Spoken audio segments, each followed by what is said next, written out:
BA માગઠ, project director આત્મા જામનગર. હાલ સમગ્ર રાજ્યની અંદર અને સાથે સાથે આપણા જામનગર જિલ્લામાં પણ પ્રાકૃતિક ખેતી અંગે ખેડૂતોમાં જાગૃતિ આવે એ માટેના તાલીમના કાર્યક્રમની ઝુંબેશ ચાલી રહી છે.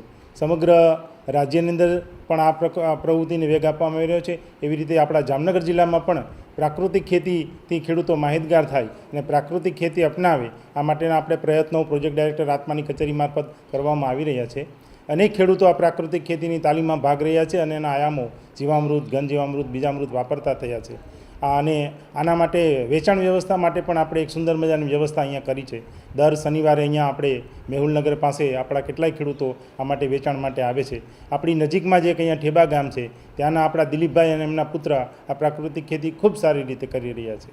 મારી જામનગર જિલ્લાના તમામ ખેડૂતોને અપીલ છે કે જે રાસાયણિક ખાતરના હાનિકારક અસરો દેખાવા માંડી છે ત્યારે આપણે સૌ પ્રાકૃતિક ખેતી તરફ વળીએ. આના માટે અમે ખૂબ પ્રયત્ન કરી રહ્યા છે. તમારો પણ આમાં સાથ સહકાર મળે અને વધુમાં વધુ ખેડૂતો આ પ્રાકૃતિક ખેતીમાં જોડાય એવું મારું સૌને વિનંતી છે.